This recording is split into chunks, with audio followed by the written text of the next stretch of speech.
চলে আসলাম দুপুরের রান্না নিয়ে। হ্যালো ভিউয়ার্স, আসসালামু আলাইকুম। আশা করি সবাই ভালো আছেন। আলহামদুলিল্লাহ আমরা ভালো। বিসমিল্লাহ বলে ভাতটা প্রথমেই রান্না করে নিচ্ছি। তেমন কিছুই করব না, দেশি মুরগির ঝোল আর হলো পাতলা ডাল। যে কোনো মাংসের সাথেই পাতলা ডাল খুবই মজা, তাই না? আমি যেদিন দেশি মুরগি রান্না করি সেদিন একটু পাতলা করে ঝোল করি, একটা দুইটা আলু দিয়ে। আসলে দেশি মুরগির যদি ঝোলও একটু খাই তাহলে মনে হয় যে তৃপ্তি পেয়েছি মুরগি খেয়ে। আলহামদুলিল্লাহ। ফেসবুক এবং ইউটিউবের সকল প্রিয় ভাই বোনদেরকে বলছি, আপনাদের যদি কোনো পছন্দের রেসিপি থাকে তাহলে কমেন্ট করতে পারেন, চেষ্টা করব আমি। আচ্ছা, রেসিপিটা একটু শেয়ার করছি।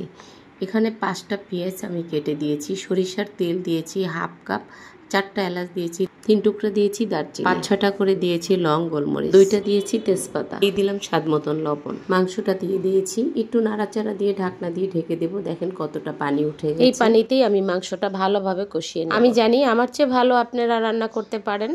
আমার ভিডিও নতুন আপুদের জন্য, ব্যাচেলর ভাইদের, প্রবাসে থাকে সোনামণিদের জন্য, ভাইয়া আপুদের খুব অল্প মশলা দিয়ে আমি রেসিপিটা আপনাদের সাথে শেয়ার করছি। আশা করি আজকের রেসিপি আপনাদের ভালো লাগবে এবং কাজে আসবে। যদি ভালো লাগে বাসায় এভাবে ট্রাই করবেন। আমার ফেসবুক পেজটি ফলো করে ইউটিউব চ্যানেলটি সাবস্ক্রাইব করে দিবেন। প্রতিদিন রান্না করে লাইক কমেন্ট শেয়ার করে আমার পাশে থাকবেন। মাংসটা কষিয়ে নেওয়ার পরে 2 টেবিল চামচ দিয়েছি আদা রসুন বাটা, 1.5 চামচ দিয়েছি মরিচের গুঁড়া, 2 চামচ দিয়েছি হলুদের গুঁড়া, 1 চামচ দিয়েছি ধনিয়ার গুঁড়া। আরো কিছু উপকরণ অ্যাড করব ধাপে ধাপে। এবার মশলার সাথে মাংসগুলো নাড়াচাড়া দিয়ে ভালোভাবে মিনিট 4 কষিয়ে নেব।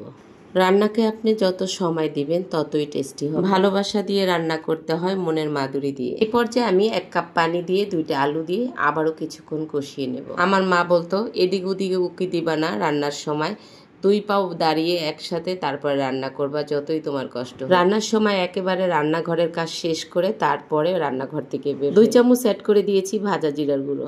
ভাজা জিরার যে একটা ফ্লেভার, সেটা যদি আমি মশলার সাথে দিয়ে দিতাম, সেই ভাজা জিরার স্বাদটা আমি পেতাম।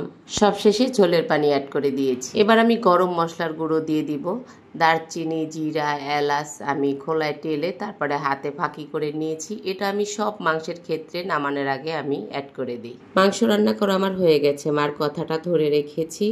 মা আমার অসুস্থ হয়ে গেছে, সবাই আমার মায়ের জন্য দোয়া করবেন। মহান রব্বুল আলামিন আমার মাকে যেন তাড়াতাড়ি সুস্থ করে দেয়। সবাই ভালো থাকবেন। আল্লাহ হাফেজ।